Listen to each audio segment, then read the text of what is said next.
Hello, parents. This is Anne Arundel County Public Schools, and you're listening to the Maryland Crabs Podcast. Live from a grungy kitchen table located in Annapolis, Maryland's scenic and historic capital, it's the Maryland Crabs Podcast. With each episode, your hosts, Tim Hamilton, John Frenay, and the occasional guest will dive in and pick apart the stuff that really matters most to you. We're too lazy to actually solve any of these problems, but we can definitely stir the pot. From schools, politics, parking in the fire lane, to those horrible people who drive BMWs. And here with this week's episode, live from the kitchen table, Tim Hamilton and John Frenay. I owe you a thank you. You've never said that before. Yeah, I know. Well, hey, there's a first time for everything. I do thank you, Tim, for covering me on the intro and the lack of outro on last week's episode. About time I did something, right? Yeah, I didn't want to say that, but you know how that Are those goes. new glasses? They are. They're new readers. You look like Mrs. Who's from Wrinkle in Time. Okay.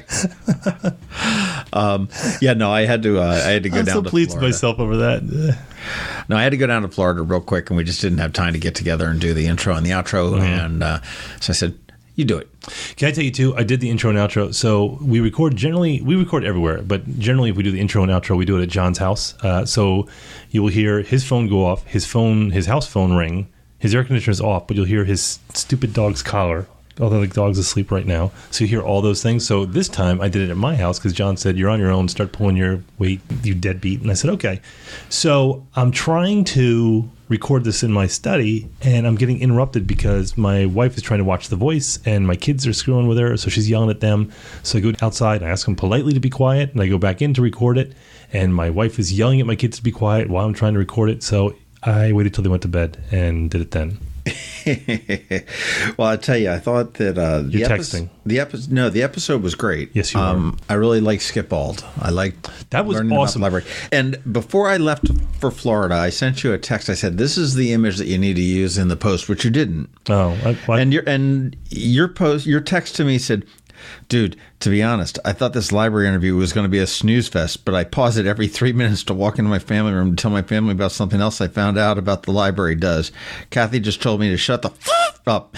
It's very interesting." She was not nearly as interested in that interview as I was. And I got to be honest with you, sometimes John will tell me, because he does all the booking, and he'll say, I've booked this interview for this person. And usually I'm like, that's awesome. And sometimes I'm like, what? And they always turn out well. This is one he goes, I've got one booked for the library. And I'm like, oh my God, that is the stupidest thing. And so he did it. And frankly, I wanted him to fall on his face a little bit. And not only did he not fall on his face, it was pretty awesome. I learned about all the stuff they did. I didn't know any of that. And I go to the library a lot. I mean, able to check out for free a Wi-Fi hotspot. Well, I don't have to do that, That's but cool. I mean, he didn't even go to the Overdrive stuff where you can get the books, the audio books, which is incredible. Right. So you can check out the audio books. But that stuff with Lydia.com, that's pretty amazing because that's a huge, I actually looked at subscribing to that, and that is a lot of money, and they have that for free. So that's absolutely pretty amazing. They're really cool. I mean, That Linda, and I didn't realize they had Rosetta Stone. Rosetta Stone, yeah. No, that's also pretty huge too. And they have, I guess I should have done my research before this, but they have that video, the video app, so they have like a library of 30,000 movies that you can watch. Right. Which is pretty amazing. You can stream that right to your TV. Canopy. Yes. Which will stream it in, and it's typically older classic foreign films and whatnot. So I mean, it's not quite Which is, Netflix, by the way, which is, but it's harder to find stuff on Netflix. You know, I like a lot of that stuff. So yeah, I use the library a lot, and I didn't know that they had a lot of that stuff. I just checked the books out for the most part. I mean, I fooled around with Overdrive a little bit, but I keep forgetting that they have that, so I can listen to audiobooks. Right. But I'm gonna probably download a bunch of stuff tonight. But you have to borrow the books and return them just like you would normally, which I just don't get. Yeah. Like Well, if you want to borrow something, and they're like, oh, it's checked out. I'm like, it's an audio file. I don't understand how it's checked out, and why do I have to return it? can't you make it expire? Yeah, exactly. But I'm nitpicking now because it's for free. But I've never really used the library as an adult recently. Oh, I do because my kids, so I go there a lot. My kids are older and whatnot, but it's amazing. I mean, again, my reintroduction, I guess, was when they brought me in there to take a look at their 3D printer. Yeah, it was cool. And I still am like, I don't get the concept. It's still. Somebody, 3D printers? Yeah, somebody called it a printer. It's sort of like these people that fly the drones, and they're like, "Oh, they're a drone." I'm like, "No, it's a helicopter with a camera. It's a remote control little helicopter with a camera." Well, the 3D printing is pretty cool. I mean, that's awesome. I mean, it's it totally is. But I just have such a tough time wrapping my head around the concept of it being printed. It's not. It's modeled. It's all right. oozed. It's, That's like calling your smartphone a phone. It's not a phone. I mean, I think language is not catching up to the way things do. True. Could be. So it's not a printer per se. It's a creator, 3D creator, something like that. But there's a lot of stuff you can do with that. Could be. But I'll tell you what, but this week we're going to talk about weed. Again. Yeah, again. Because we like Caroline. Caroline's great. Yeah. Yeah, so we spoke with Caroline Phillips last year. Mm-hmm. And Kevin Cranston. That's his name, right? I think so. Yeah. I think you're right. I'm friends with him on Facebook now, and I like his Facebook posts. They crack me up. Oh, okay. But I don't post on Facebook anymore. Yeah, not me. Me either. Well, you do. Personally, not too much. I mean, for Annapolis and all Annapolis, I do, but not so much personally. I mean, I'll read stuff, but I like Twitter. Yeah. But we're going to talk with Caroline Phillips. We're going to talk with Professor Shad Ewart from Anne Arundel Community College, who's trying to establish the weed curriculum. And they're probably all mad at me for saying weed curriculum, but the cannabis curriculum at Anne Arundel County Community College. And we spoke with Matt Kirby, who is the owner of, actually, I think he's the marketing director, but there it is, right there. Where's what? The Bing. That's not my Bing. My phone's on. It's not me. My phone's on silent. Maybe it was my beer. Could be. But yeah, no, we talked to Matt Kirby, who is a partner in a cannabis dispensary. And it was very, very interesting to see how everything happens in this industry. And Caroline Phillips, of course, is the founder and the director of the National Cannabis Festival, which is coming up on April 21st. What was that? What was what? Okay. No, I'm suspicious.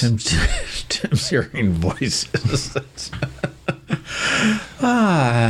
It's amazing. And therein, folks, lies the reason why Tim has not been in some of these podcasts. He's been taking care of the voices in his head. They're bings in my head. That's amazing to me how fast the whole cannabis discussion has come. I never thought that I would see the day that it is at the cusp of being legalized. I mean, it really is. Even without a doubt. Even the most conservative of conservatives are kind of like, yeah, fine. I thought that it would take much longer. Sort of like gay marriage happened, it's seemingly overnight, although a lot of gay activists would say, are you kidding me? But the cannabis thing seems like it just happened overnight. It did. And it's moving fast. You're sitting there seeing people that are realizing the tax revenues to be able to tax it and whatnot. And I did a little research. So I was looking at the Capitol, and I have been relatively good about not going to the comments, but I have a couple times. MD Veritas, you're a horrible person. Mm-hmm. And I have read about there's a couple letters in there from people who said, look at, I don't want to happen to Maryland, what's happening in Colorado right there. No one's doing anything because they're high all the time and crime shot up. And I looked up the statistics from Justice Party. That's not true. No. None of that's true. And I'm not a big weed activist. I don't smoke it. I I like Cheech and Chong, sure. Well, there's all sorts of crazy urban legends. Well, no, it's a spin marijuana. You put on. Yeah. Now, Dan Carlin had a good take on this, where he was talking about the argument if you're arguing against it, because the first thing when you talk about cannabis and you're talking about legalization, the person will say, hey, alcohol is much worse. Look at the alcohol problems that people have and the way it breaks families up and the way that it the DWIs, DUIs, and it ruins lives. And the response to that for the anti-cannabis people say, well, do you want to legalize something else? The genie's out of the bottle on that already. So do you want to?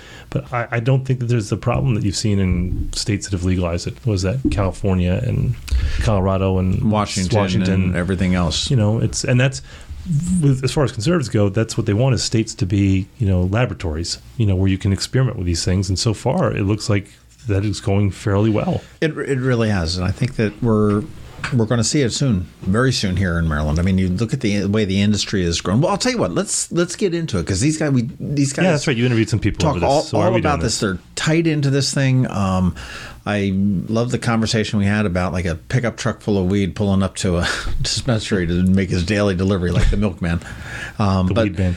But let's get into it and let's find out about the National Cannabis Festival, cannabis curriculum, and also a medical marijuana dispensary located in Columbia. Let's do it. Hi, this is Randy. And Claudia Boldiga. Please join us and our presenting sponsor, RXNT, on Saturday, April 28th on AAMC's South Campus for Denim and Diamonds Bash. Proceeds will benefit mental health and addiction services in our community. Now more than ever, we need to focus on this critical need. The bash sold out last year, so don't delay and join us for this fabulous night under the stars. Can't make the party? You can still help by purchasing a raffle ticket. This year's raffle is a stunning 4-piece amethyst jewelry collection donated by Cezanne Jewelers, valued at $5,000. Only 100 tickets will be sold for the raffle, so don't miss out. For event or raffle tickets, go to AAMCdenimanddiamonds.org. Thanks for your support of Anne Arundel Medical Center's efforts to improve the availability of mental health and addiction services throughout our community. Remember, it's not just a party, it's a party with a purpose.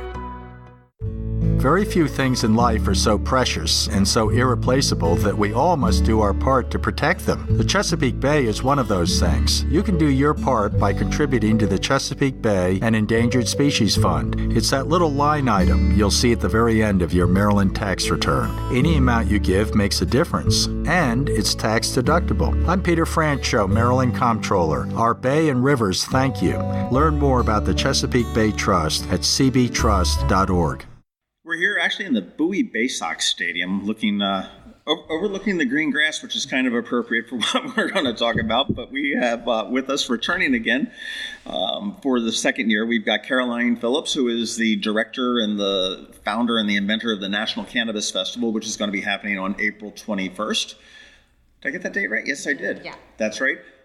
We have Shad Ewart with Anne Arundel Community College, and I was just informed that he is not a doctor, but he is forging ahead with the school. But I often play one on a podcast. So. Good. Yeah. I can't write prescriptions. That's what we heard about Tangwall, too. But Shad is developing a curriculum to support the cannabis industry, which is something that has been growing nationwide in this state. And rounding out the panel, we've got Matt Kirby, who actually owns REMEDY Columbia, REMEDY. So it's called REMEDY Columbia, which is a dispensary in Columbia. Yes, a licensed dispensary in Columbia. Columbia's only dispensary. And there you go. How long have you been open? We opened on December 21st, so just a few months. So. Okay, great. Well, I mean, what we are seeing is, and Caroline and I were talking a little before everyone, is the landscape is changing. Probably before we're done recording this, it'll change a little bit again on whether it's illegal and where it's going, where the marijuana industry is going. And we talked about California, which has now reduced the taxes, or is proposing to reduce taxes on it to hopefully, I guess, capture a little bit more of the market share. Where do we stand on a national level? I mean, you've probably got your finger on the pulse a little bit better than anybody else, Caroline, with being in D.C. and trying to wrangle this event. Yeah, I mean, I think that, and anyone that's been paying attention to the news, especially since January, on the national level, of course, we have the federal government, specifically Jeff Sessions and the Department of Justice, seeming to push back on states' rights and things that voters agreed on, adult voters, the will of the voters, which is very important. It really is a threat to our democracy. But I think at the same time, we're also seeing through business owners, through academics at local and national institutions, that we've kind of passed the kind of flood point with cannabis, I think. I think that time has ticked on, and for the federal government to push back in full right now and to go after people who have legally opened businesses that residents of their states have supported seeing come to fruition would be overstepping and a major threat to our Constitution. So things are uncertain right now, but I think they are certainly headed towards legalization. Yeah, jump right in. Yeah, I think, the issue to me is always in academia and teaching business courses, it's always follow the money. And at this point in time, we have, 18,000 full-time positions out in Colorado right now that are a direct result of medical and adult use cannabis. We have $200 million in tax revenue last year in the state of Colorado. And I'm using Colorado as an example mainly because it's similar, at least in size, to the state of Maryland. I just can't, I'm with you 100%, Caroline. Yeah. I just can't see you pushing that toothpaste back into this tube. The money is too good, the jobs are too good, and I don't care where where you may be politically on this planet. Tax revenue and job creation are just too valuable.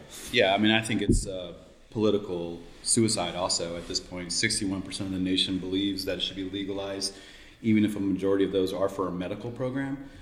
So if you go against that, you're going to lose your next round of votes. That's just what it comes down to. That's one way of looking at it. But what we try to do is focus on Maryland and the advocacy here, and the thing is, it's when, in January with Jeff Sessions, for example, it's immediately as a company, we had to make a statement to our patients, but really it's just a distraction. It's just a distraction. Maryland is going to stand by our businesses, and the legislation is going to prove that, and we just kind of focus on what's going on here. But it did rattle some investors and rattles business owners, and it is stressful, to be in this business. But at the same time, like you guys were saying, it's the cat's out of the bag on cannabis for us.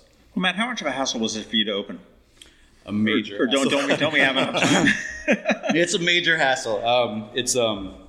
We were laughing this morning. I was saying I was coming to the podcast, and they were like, my partners were just like, man, where do we even begin? I mean, we started on this journey to have a license, to be a licensed dispensary over 4 years ago.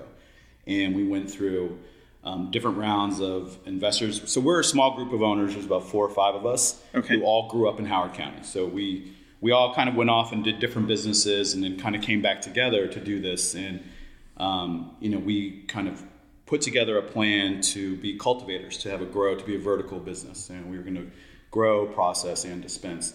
When we did not win the cultivation license, we won the dispensary license. So we were like, well, we didn't get what we wanted, but this is still our opportunity to step into, a business that we all believed in, and, kind of alternative medicine, a legacy of alternative medicine in Howard County. So, well, where is Remedy located in Columbia? I know you're in Columbia, but... So if you're from the area, you'll know some of the keywords I say, like Dobbin Road, behind Wegmans, at the old Soccer America location, which is funny. But we're just in this industrial zone right behind Snowden River, and it's really a crossroads. Like, we pinpointed where we wanted to be. We actually applied to be growers in that industrial zone. We were going to have a huge warehouse in that zone right there, but it's in between 95, 29, 175, 32 corridor. What's been really interesting is looking at the different counties and seeing their different reactions to, especially the dispensaries. I was down in Charles County a couple of months ago, and they asked me to be a moderator of a panel, and it was processors and cultivators and dispensary owners. There was no discussion about, what about the children? And, oh my gosh, it was what kind of jobs are going to be created. In Anne Arundel County, it's very different. It's very different. And what I found, at least talking to a lot of the dispensary folks that have gotten to stage 1 license level, is that the counties are using the zoning boards as their way to prevent folks from opening up businesses. Laura and Tony Toskoff in Anne Arundel County, I mean, they literally found that one little wedge, that was acceptable spot. If you read it, and there's probably about 4 little corners of the county and little areas that you could put it in, and then they say that you can't have more than 1 within a certain or 2 in a legislative district, I believe it is. It is. 2 per legislative. We're friends with Tony and Laura, and so their story is a crazy story of the political process of waiting to the last minute to hold up in zoning, and I don't want to be mistaken. Like, we feel like we grew up there. We feel privileged to be in Howard County because it's very progressive. When we had this idea and we were putting our business plan together, we went to the zoning board, and this was August of 2014, before we were even into the application process.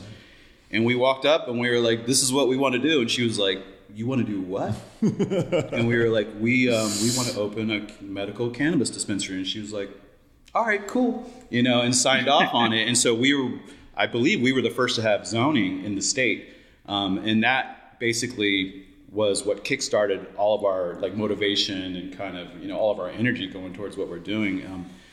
And we didn't reach out. We don't have, and not to throw anybody else under the bus, but we didn't have out-of-state funding. We were a small group of guys who reached to our warm network, our family and our friends, and raised the money to do this.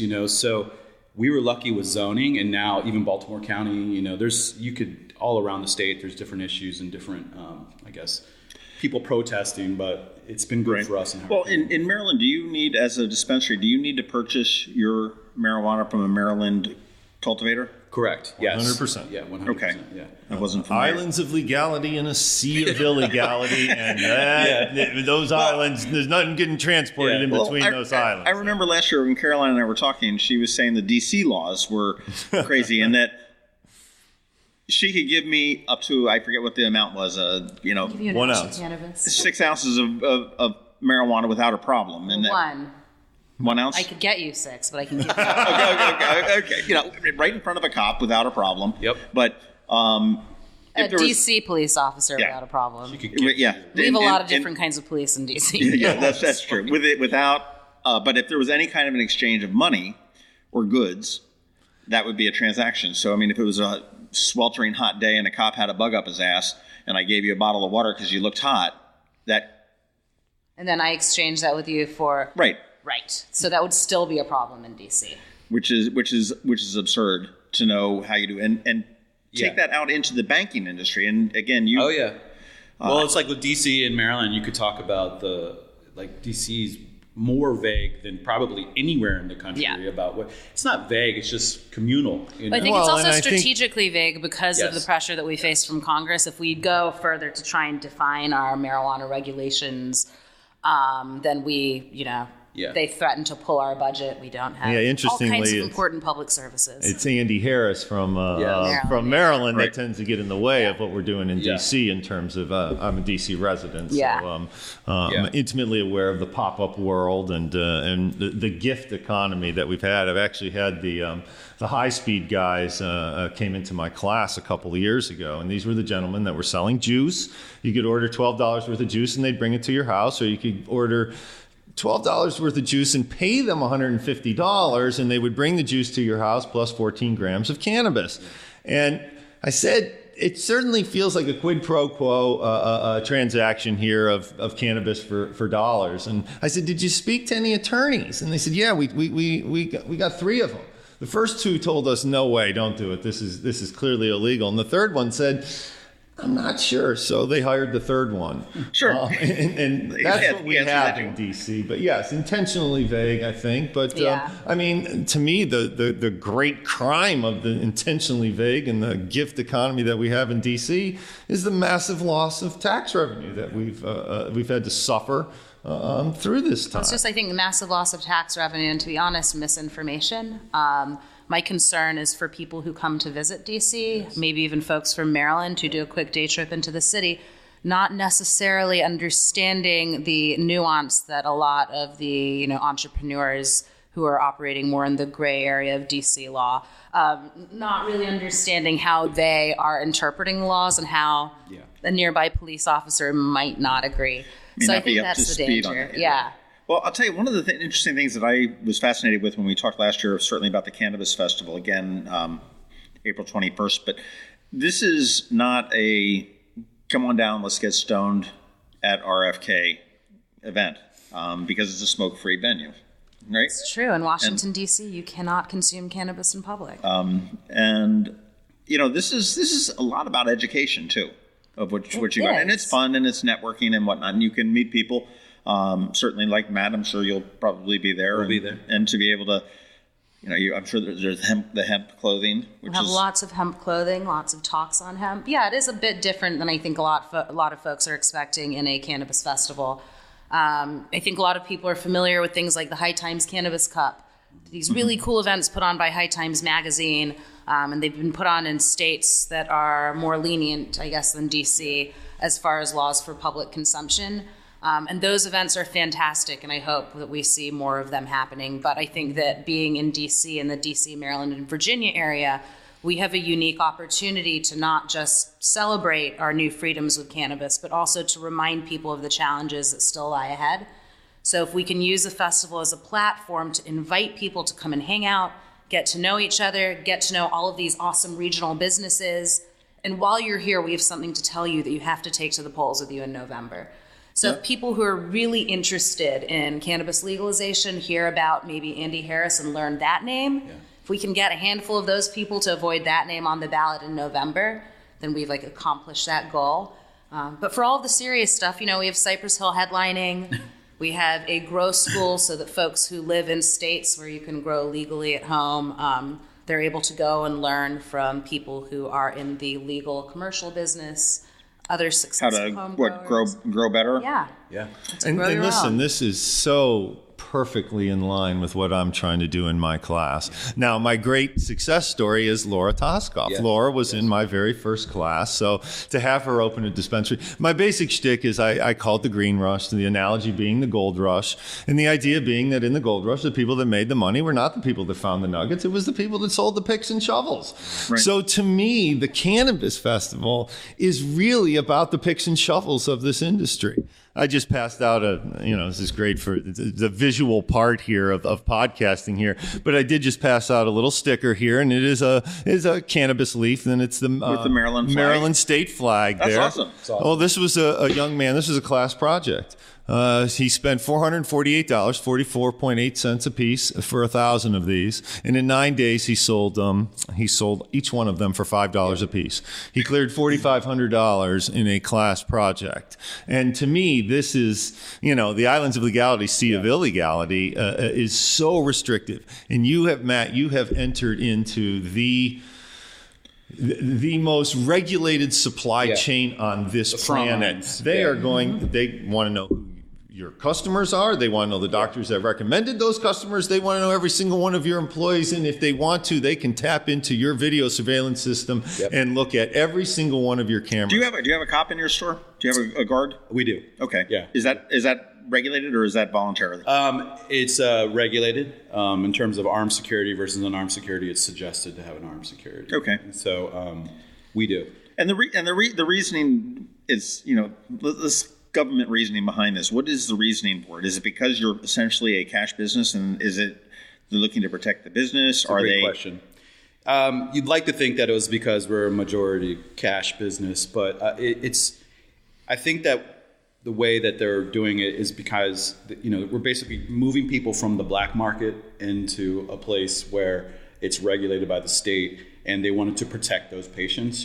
So the very basic kind of idea of the program is to allow safe access to patients. And, just hearing all this, and like the Cannabis Festival is a perfect example, because one of the things that we knew going into this, but now like that we're into this a few months, the cannabis community is like the most amazing group of people, like I think possibly in America. Like, first of all, they're all activists. Almost every single person is either an activist or an outright rebel to what's going on. But I can see that right on this table. But what's beautiful about it, we were the 8th dispensary to open, and the patients that come into our dispensary are like literally from every single walk of life. I mean, race, color, creed, political affiliation, you name it. And it's amazing because once you come into the dispensary, and when you arrive at Remedy, you arrive into like a welcome area where security will verify you, see that you have a patient or caregiver allowance available, and then you get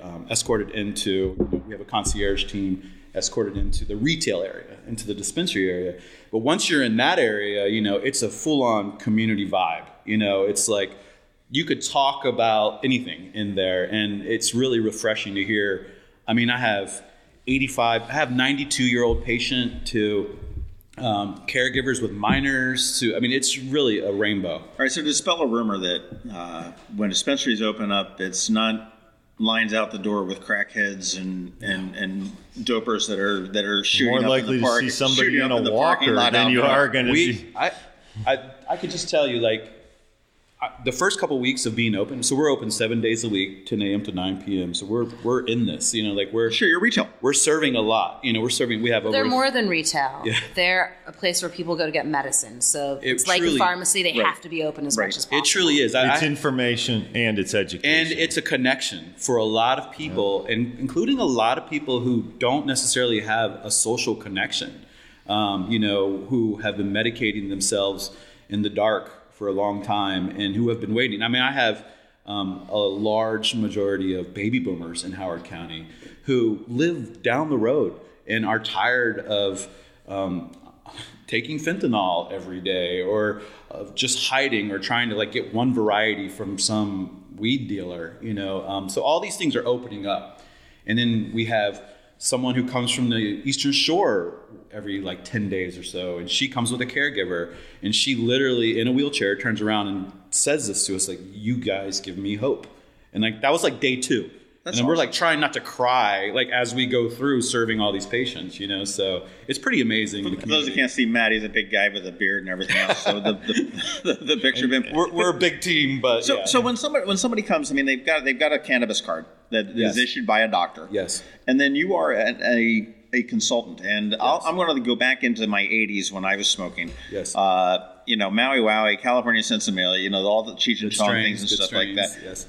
I mean, are you actually then working with the patient to develop the right, for lack of a better word, blend that's going to help their specific? Yes. It's more or less and it depends on who we have in front of us. You know, some patients know what they want, and some patients don't even want to talk. They just want to come get what they get and go.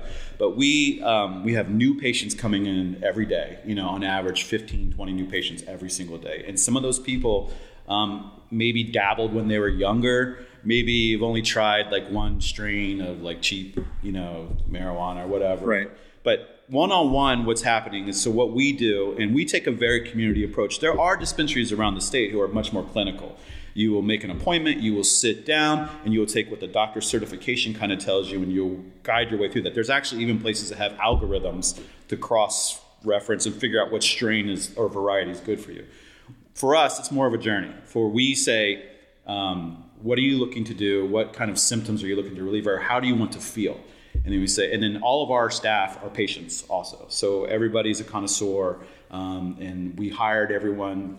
90% of them were patients, and now all of them are. And I think what we're seeing also, though, is how few of the patients, at least the dispensaries that I've been talking to, they're not using the flower or the bud. Yeah. They are using all of these other options that you get in Maryland. So that would be sublingual tinctures, what Queen Victoria used to treat her PMS, and nobody worried about her jamming a needle in her arm. The patches, the transdermal patches, the balms and stuff like that. So what we've seen, at least the student analysis in our class has been of the initial sales, is about 50% flower and 50% all the other stuff. And my anticipation is 10 years from now, the concentrates and a lot of these other things are going to take over. And the flower really is going to be kind of almost an archaic. It makes me so sad.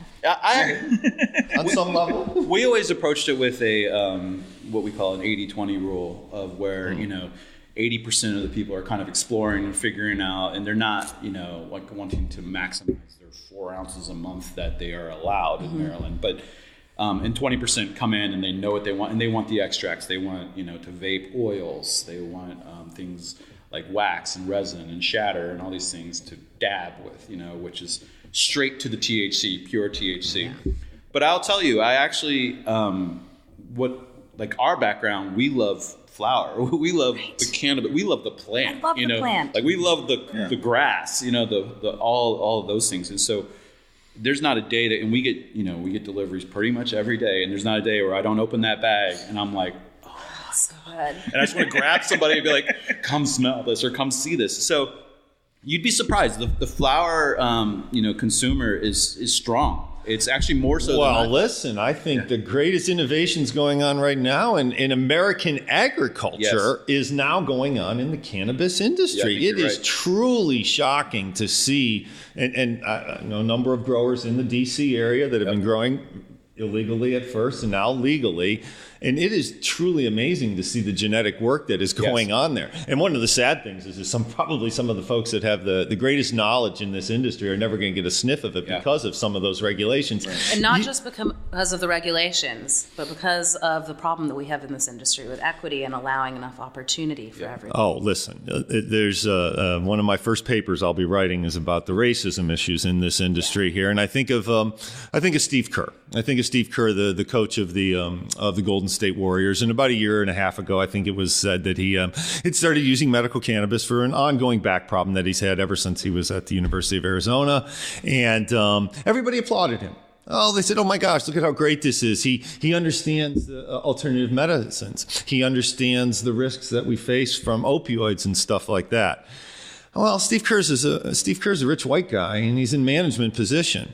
Let's say instead, if I told you the exact same story, but I said it was a 18-year-old black kid that works in a warehouse, and I think that some people are going to say, well, he's dodging the system here. So we do have an inherent level of racism in this industry here. Listen, one thing we know about cannabis usage, and this is a given here, is that it doesn't matter your race, it doesn't matter your social status. Cannabis usage is very even. Black, Asian, white, American Indian consume cannabis at the same rate. But if we look at the criminal justice system, it is black males that are getting nailed for it. On average, about 4 to 1 in the United States, 10 to 1 in the city of Chicago. Don't be a black male and smoke pot in the city of Chicago, because they're going to nail your butt there. But listen, we have a lot of issues like that have to be overcome. So I totally agree that you're not just a retailer. We're in, as I tell my students all the time, we are in the education business. And one of the things that we say in our class is that we've got to stop using words like weed, pot, and dope. We've got it. And I talk to people about, get your hair cut. They're not going to listen to you if your, hair's hanging down. That's not the kind of world we have people living in. I'm certain that there are rooms that I have walked in, and certain that rooms in the past 2 years I've walked in where people have dismissed me and asked to speak to my boss. So I encourage people to grow your hair, color it, cut it however you would like. If you need a facial tattoo that says weed across your forehead, I don't care, as long as the content of your character is strong. You know what? I love that, and I can't wait till we are at that spot. But I just don't think we're there now. We are there as soon as we force the issue, and I'm forcing that issue with this festival. Good. I think it can be a decision. I actually want you guys all of you, to come see Remedy, because we are all those things. We have 28 employees, and they are every walk of life you can think of. And there's no face tattoos yet, but it's totally possible. But again, I cannot stress enough that the community, it's a decision. You decide if you want to talk about it. You decide if you want to normalize it. You decide if you're going to be part of the destigmatization of it. And that's us. We're not, this is an opportunity, yes, as businessmen to open this up, and all of our families, are doing this. We're all in this together. But it really was about being part of a movement, and being part of Well, one thing about being together is when you have a common enemy here, and as we started off today, Jefferson Beauregard Sessions III, who, remember, once had made the statement, I didn't think the KKK was bad until I found out they smoked pot. So the white supremacy and the lynchings didn't bug you, but the marijuana smoking did? So it's nice to have a common enemy on this planet, because that will bring us and that's together. also what's so great about dispensaries, because you were talking about the patients that come in, and I know that in my experience, when I first started going to one of the DC dispensaries, what was cool for me was seeing all of the different people from different walks of life realizing this thing that they'd kept so close to the vest and in secret, walking in and smiling. Maybe you recognize a neighbor, or maybe you recognize someone you're I had no idea that someone like you medicates with cannabis. Exactly. But it's really amazing to see people come out of their cannabis closet, and whether it's for business reasons or health reasons or activist reasons, it's just an exciting time.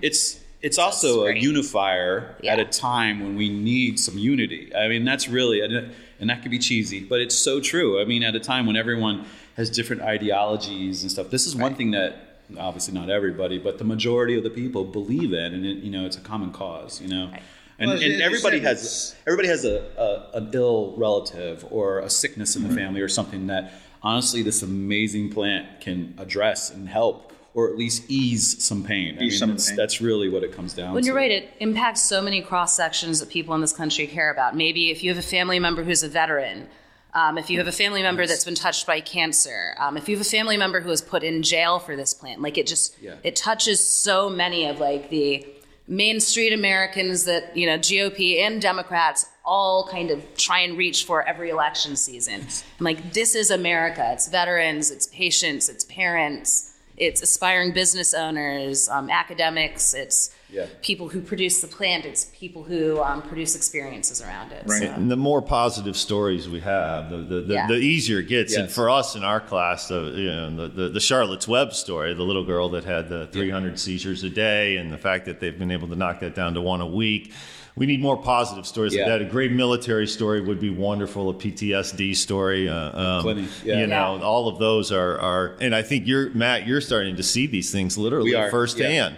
Yeah. Laura and Tony, I've talked to them as well, and they've talked about having tears in their eyes. Absolutely, when some of their clients, customers have left the office, and literally they've said to them, "You've given me hope." Yeah. I once did a festival type thing. It was in D.C.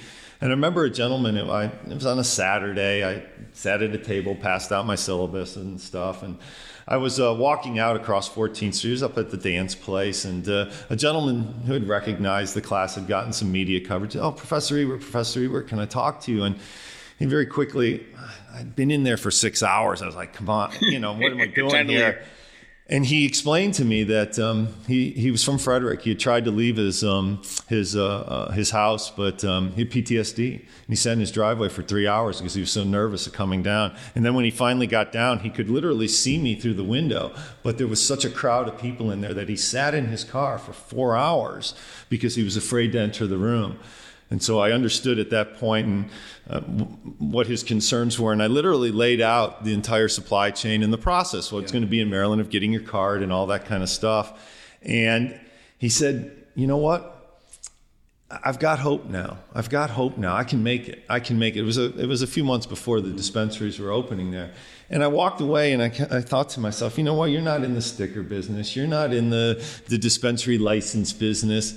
For some crazy reason, I've gotten my ass into the hope business here." Yeah. And that is that kind of unifying factor that we have. And that's why I started off by saying we have a community that we've built at our shop, and one of my partners, his dad had started, his father and mom started the Traditional Acupuncture Institute in Columbia, if you're aware, Thai Sophia, in 1974. And we grew up around that alternative medicine, and if you will, hippie kind of community.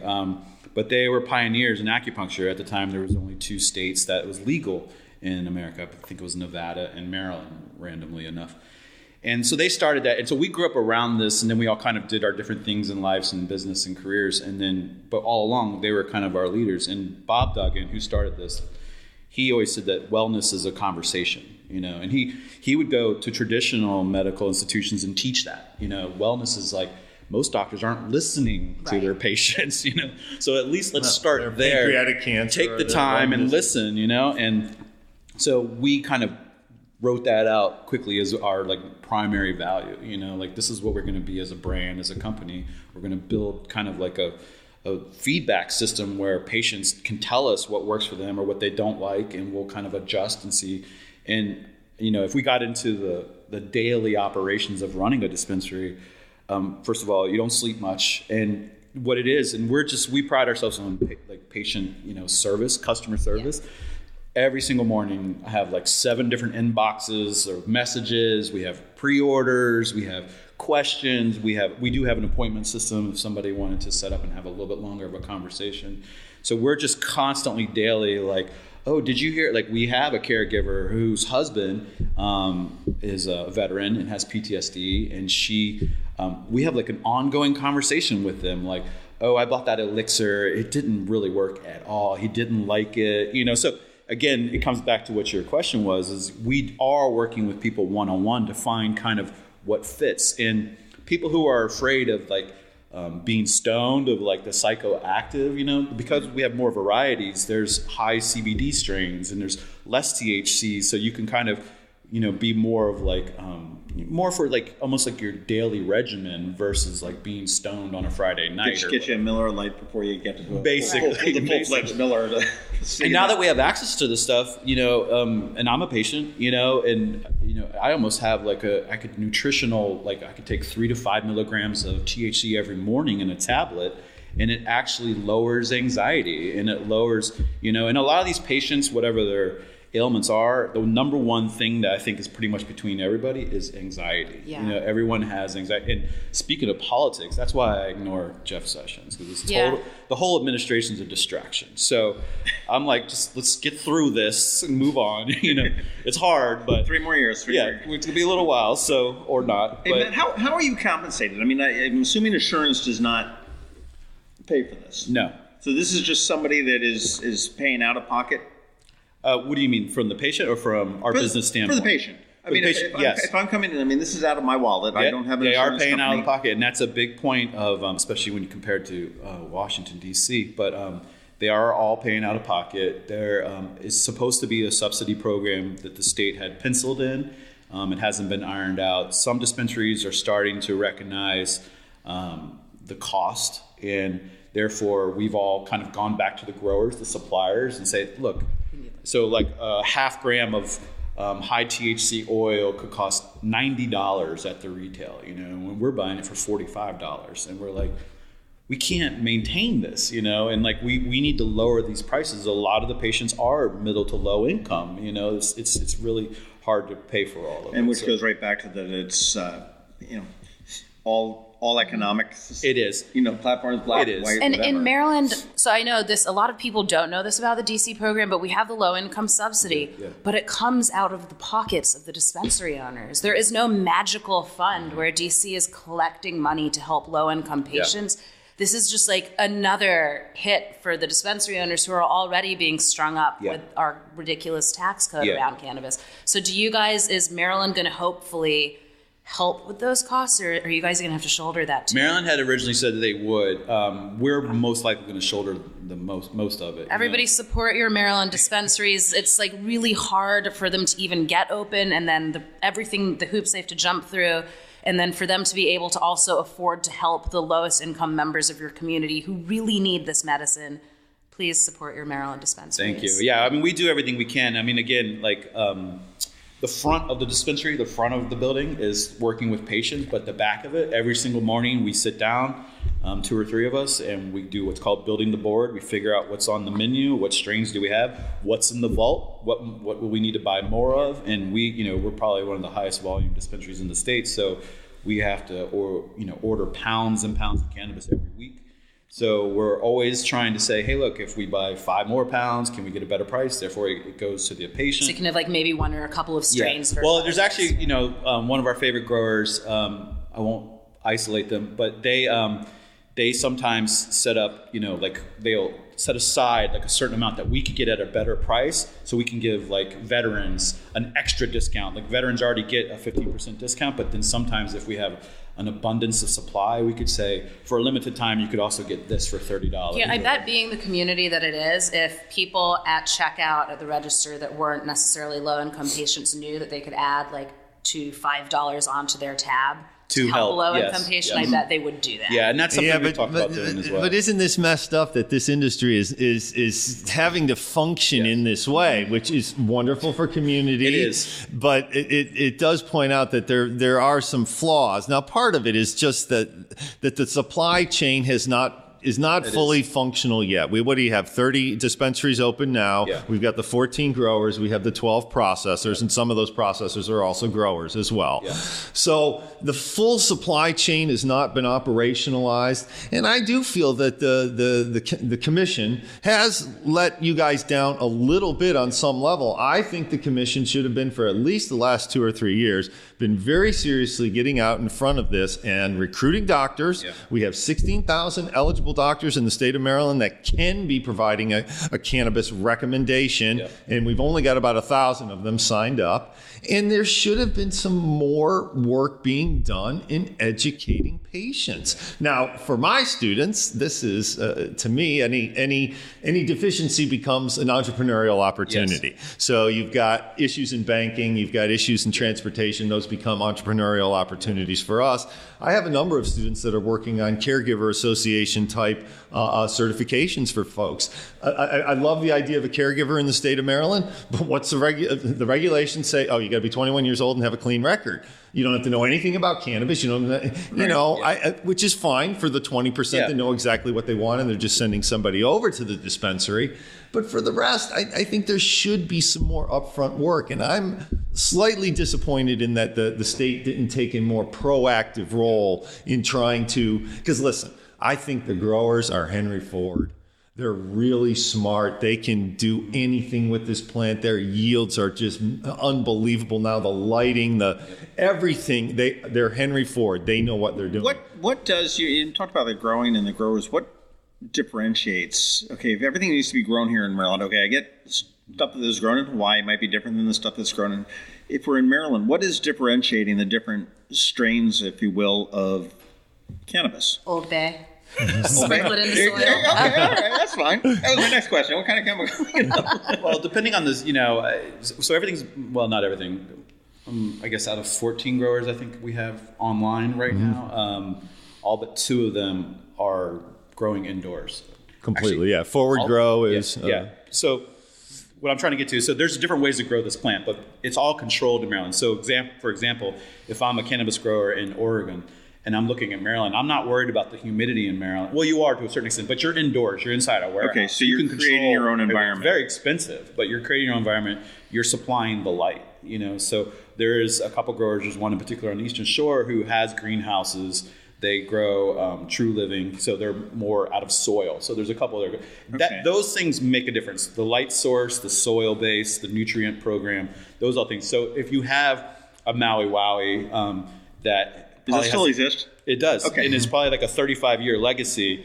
And that phenotype has been cloned and hybrided and, stamped on and stomped on to where we are today. But if somebody wanted to grow it here, you have to have the seed. And so the seed could be here. But then just because it's grown in Maryland, it doesn't really matter that it's grown in Maryland. It matters who's growing it. So the different cultivators, you kind of have some corporate entities who hired growers from all over the country, Colorado, California, Washington, and it's the relationship of harvest and just like any farming, it just depends on the skill set of the growers. But the plants aren't that much different. We're pretty much in the first batch of growers. We're in the 3rd, 4th harvest of what we're getting in Maryland, and it's improving every single delivery.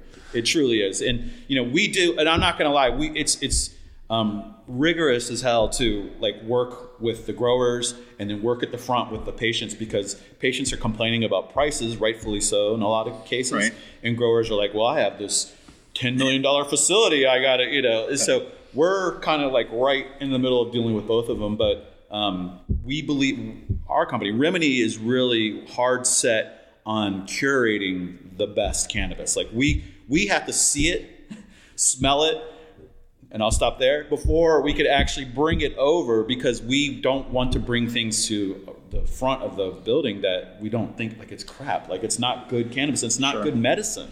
And you got to remember also that there are strains in the recreational world that some of them are valuable in the medical world, but there are also some strains in the medical world that are of no interest. In the recreational world, it tends to be trying to push the limit on THC. How high can we get it? And from what I've heard from the best growers, 30% is about the max. We're going to max out in terms of THC there. So, but the interesting thing that I have noticed doing some interviewing with some folks in states that have it recreationally is this kind of the idea of comparing it to wine. How wine, you have the terroir. I was just thinking that with the... Well, a lot of the recreational growers are now moving away from the hydroponics, which gives you the nice consistency, because they are making soil mixes that they feel are imparting flavor and taste into the cannabis itself. And that is becoming their kind of niche, that you're not going to... Sure, it could be a Maui Wowie, and even if it's hydroponically grown in different parts of Maryland, it's even going to be different. Yeah. But if you can start, using different soils with it, you really can alter that taste, and you're getting people that are sophisticated enough and a good enough palate that they're starting to recognize that. Right.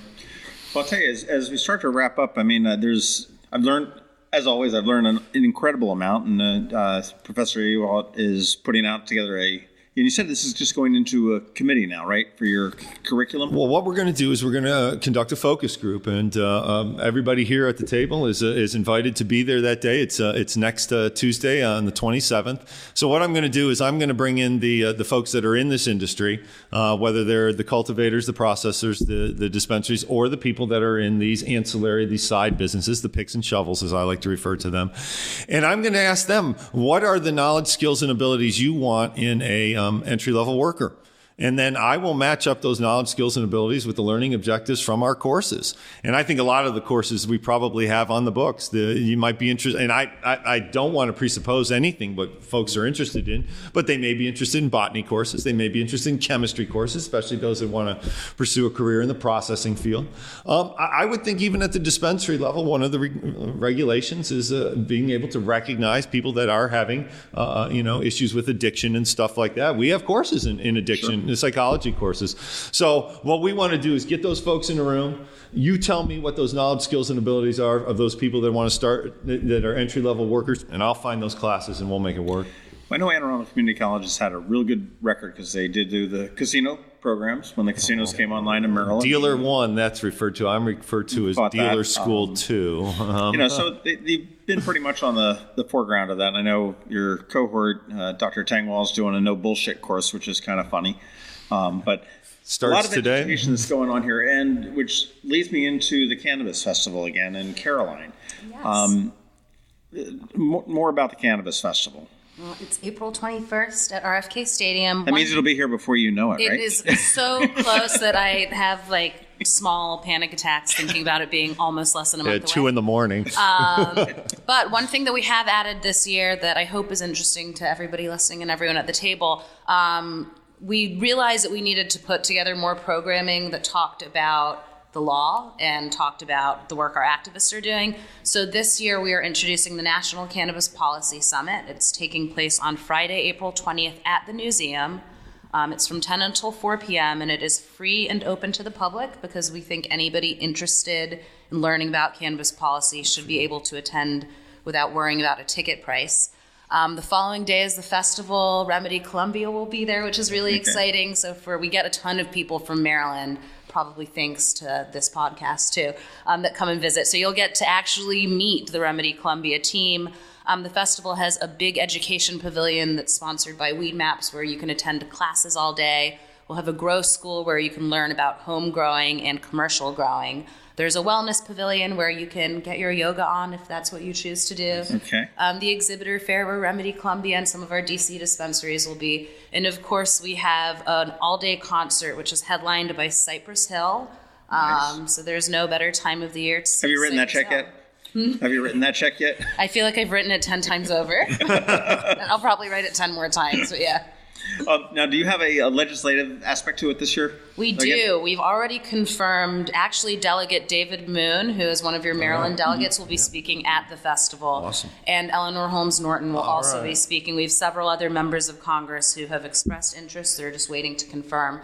The day prior at the Policy Summit, we'll also have a ton of members of Congress, including DC's Attorney General Carl Racine, and Ben Jealous, who is running for governor in Maryland, is also speaking at the Policy Summit. So we're going to get some bright minds around the table, talk about cannabis, celebrate progress, and talk about the challenges that lie ahead in the November elections. And you can get your tickets at nationalcannabisfestival.com. They're $35. There you go. Yeah, November, that election is going to be a big one. I mean, there's a lot of people that are looking to make change out of November, whether it be through cannabis, whether it be through a lot of local guns, politics, or whether it be through women's rights. Or it'd be interesting to see how this all plays out here. It's been quite a polarizing year and some odd there. Real quick question, just going around the table. Recreational use, is it coming on a federal level or not? Yes or no? It is coming on a federal level. I think we are a couple of years out, and I think that's just fine because we have some things that we need to sort out to make sure it's done safe and responsibly.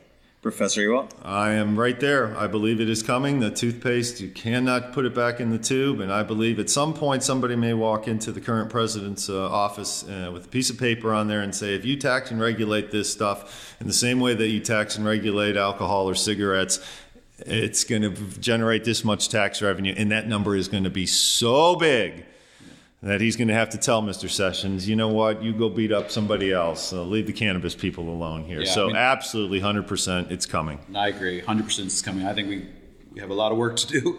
I think a lot of house cleaning in DC needs to happen. In November we could start, and I think, but we'll get there. I think we're talking about 3 or 4 years, though. Well, I think we look at the industry as it's such a small industry, but it's such a new industry. It is. And I've started businesses and whatnot, and I don't doubt that you have tripped and stumbled and gone home and gone, what the? Not at all. And that's and it works in very well with what you're looking to do, Shad, with getting the right employee that you want. I mean, you're not going to Best Buy and poaching their people, are you? No.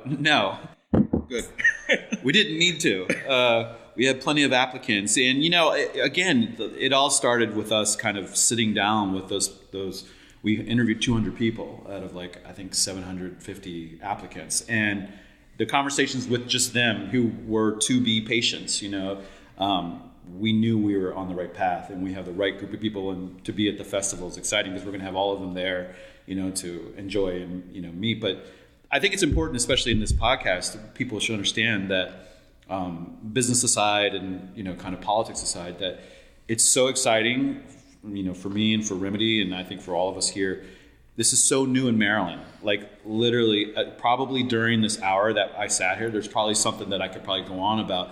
It's such a new market here. Growers are learning, processors are learning, dispensaries, we are learning every day. We're getting better every day. Growers are getting better every day. So we just need more patients to come through, and hopefully the state can throw a little bit more resources at the commission and help them get their work done, because they have a huge job to do.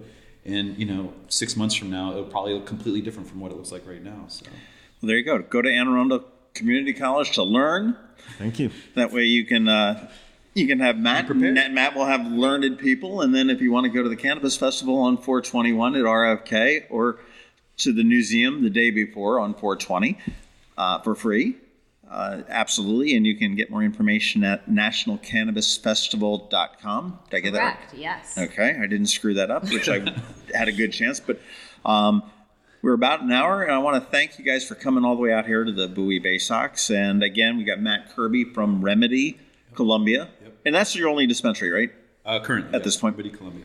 Behind the old bowling alley, was it? It's soccer. Soccer world. Behind Wegmans, right off Dobbin Road. RemedyColumbia.com. So, yeah. And we've got Professor Shad Ewart, who is with Anne Arundel Community College, and he is going to be having an open house, not an open house, a focus group next week to be able to really figure out how to hone that curriculum. Absolutely, John. And Caroline Phillips, once again, representing the female. You did it again. I do my best. Did it very well, and putting on the founder and the brains behind the National Cannabis Festival on the 21st. Thank you guys all very much for coming in. Thank you, John. Thank you, John. Nice job. Yeah, it was fun. How high were you? No. Well, we were up in the Bowie Baysox owner suite, so it was a little bit. Room wasn't really great. Sweet. Yeah, it wasn't really sweet. There was, there's broken glass on the floor. The refrigerator was getting repaired. It was before the season started, obviously, but it was good. It was a good middle ground because Professor Ewart, he lives out in D.C. Caroline was coming from D.C., and then we had somebody coming from Columbia. So the Bowie Baysox was a good middle ground, and they're good friends of mine. So I was born in D.C. I lived there till I was 4. Yeah, you like a Montgomery County boy. Then I moved to Montgomery County. I heard that. Yeah, I heard that. But I lived in D.C. I lived across from the zoo. Huh. I was really? a baby. I don't remember it that well. Interesting. Not really.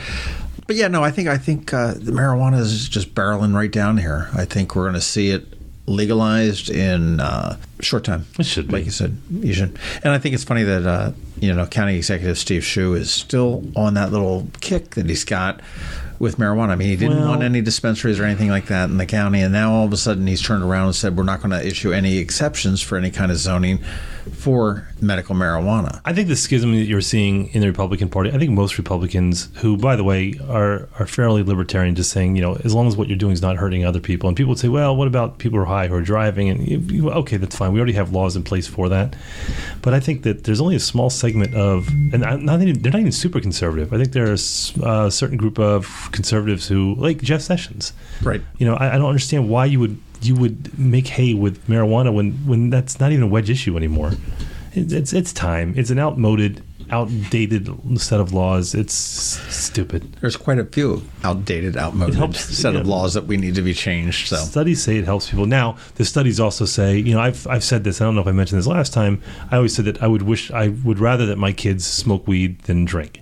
And I have to amend that because I have read the studies, and the studies say that before the age of 25, marijuana increases the odds of a psychotic break or whatever. Basically, what it says is that for kids under the age of 25, marijuana is not good because the brain's not fully developed. Right. So let me modify that. I would rather my kids not drink, but when they get to 25, smoke weed. I'd rather have them smoke weed than drink alcohol. I'm looking forward to the time when it's legal and I can smoke it as an adult. Why don't you do it now anyway? Because I don't have a card. You don't need. I play by the rules, and I'm scared. I would be scared to. I mean, I can't go into a dispensary and buy it, and I would totally be scared to buy any kind of weed on the street. Why? I don't know what's in it. No, people are not okay, and maybe that's a red herring, but that's the way I feel. It's no one has ever died ever in history from a marijuana overdose or anything. They just haven't. Well, I'm not talking about an overdose, but it's just I don't know. Things have changed since the 60s. Screw off, man. I'm a child of the late 70s and early 80s. But if you want to do it, then go out and do it. It's decriminalized. No one's going to care. The police don't care. I had a friend of mine he worked at Yellowstone National Park as a ranger years ago, and he said, I would so much rather arrest someone who was high than who was drunk. He goes, the drunks are all belligerent and they're all feisty. And he goes, all the high guys are like, oh, dude, here, let me help you out. Yeah, they're like, let's stop by Taco Bell on the way back. He goes, they're the best. He goes, they're giving you hugs. They don't care. I remember when I used to work in a bar, we used to have to confiscate any kind of alcohol or drugs that we saw alcohol wasn't obviously served there, so it was outside alcohol. And we would, on Grateful Dead, we had Grateful Dead tribute bands that would come in and it would be just loaded with weed and they'd be smoking and be like, dude, you got to give it to me. And they're like, oh man, bummer. Yeah, but they're not going to fight you.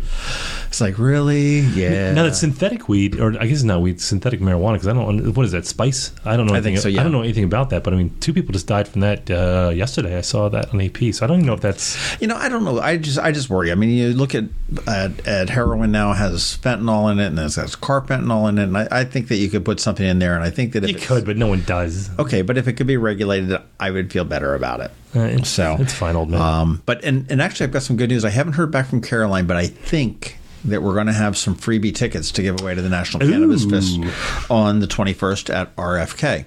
I love RFK. Matter of fact, speaking of Grateful Dead and weed and RFK, that was my first concert in 1985. Was at RFK, and I saw the Grateful Dead. I saw them 11 times there. I'm not a Deadhead. I just, that was a great time. That was probably a great concert. And I think someone there was smoking the marijuana. Maybe 2 marijuanas. Maybe. Yeah. Possibly. But we may have some tickets. So on the off chance that we do, because I can't promise you that you have, and you would like a pair of tickets to the National Cannabis Festival. How would we let them know? How about you send us an email to info@themarylandcrabs.com, and if we have them, we'll draw from the people that email us saying that they want to get in on the tickets. Mm-hmm. And if we don't, we'll draw for something else that I've got. Right. Or I will choose who we give them to, and if you make fun of John, that makes me happy. That's a hint right there. That's true, because you do control the email account, don't you? I do, actually. That's right. I even check it every once in a while. John always goes back and goes, did you respond to that person? I'm like, yes, I'm not a child. And then I go back and respond to it. Absolutely. But yeah, so send us an email at info@themarylandcrabs.com, and we'll get you in a queue to be drawn for tickets if they come through for us, and they should. I don't have any reason to believe they wouldn't, but if they don't for some reason, we'll get you something else to make it up for you. And since you're in the mood for reaching out and contacting us, why don't you also go to Facebook, and you can find us. We have a page and we have a group, so follow us on the page, join us on the group. You can follow us on Twitter at MD Podcast. That's our Twitter account, or John at Annapolis. Find him on Twitter. We're on YouTube. You can find us at Apple Podcasts and Google Play, where you want to subscribe. You absolutely want to subscribe, because then every time a new episode's released, it's delivered right to your device and you don't have to think about it. And then, of course, you want to give us the reviews and the stars. Lots of stars. Right. Stars us. And share it. And there's a share button on all the apps. Is that what that is? To share it and share it with your friends and whatnot there. Oh, real quick before we get out of here. The SPCA next week, which is the week of April 9th, go adopt an animal. and you won't pay a single thing. Like a rhinoceros. Yeah. I think that one got adopted. But all of the adoption fees are being paid by Severn Bank, which I think is like a really cool, thing that they're doing. So Severn Bank is picking up the adoption fees the week of April 9th. So go to the SPCA if you're looking to get a dog or a cat or a rhinoceros. Maybe a snake or some kind of a rodent. They do have those, actually. I know they do. You have to go to the back room. They have all these little things. They have the most random things back there. My son got a chinchilla from there one time. What is that? What is it? Yeah. It's a little fuzzy porcupine. Is that a real thing, a chinchilla? Yeah. I thought it was just made up. No, they make great coats. I'll show you later. And also, John's not going to say it, but you want the Iron Annapolis Daily News Brief. You got to subscribe to that and then go to your app, for your Alexa app, and enable that as a skill. That way you can listen to it on Alexa every morning. I actually do listen to it every morning.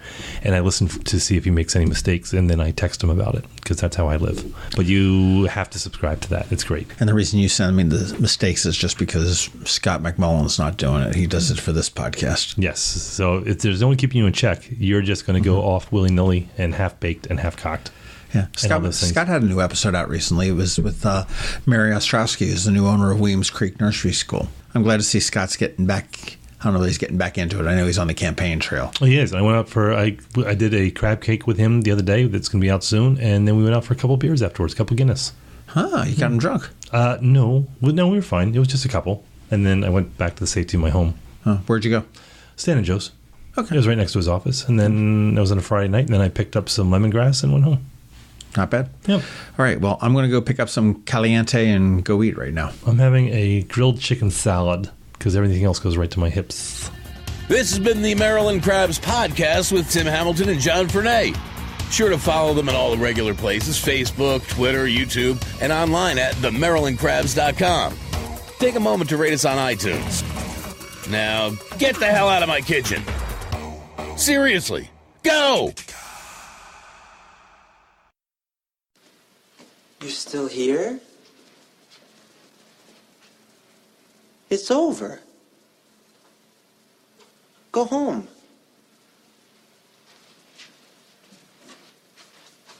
Go.